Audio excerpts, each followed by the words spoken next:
સત્ય અહિંસા ચોરી ન કરવી, પણ જોઈતું નવ સંઘરવું.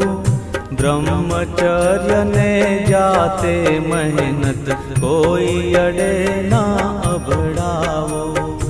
અભય સ્વદેશી સ્વાદ ત્યાગને, સર્વધર્મ સરખા ગણવા. આ 11 મહાવ્રત સમજી, નમ્રપણે દ્રઢ આચરવા. આ 11 મહાવ્રત સમજી, નમ્રપણે દ્રઢ આચરવા.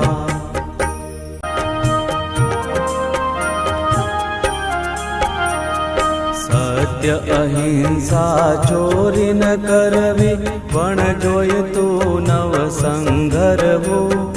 બ્રહ્મચર્ય ને જાતે મહેનત, કોઈ અડે ના અભડાવો. અભય સ્વદેશી સ્વાદ ત્યાગને, સર્વધર્મ સરખા ગણવા. આ 11 મહાવ્રત સમજી, નમ્રપણે દ્રઢ આચરવા. આ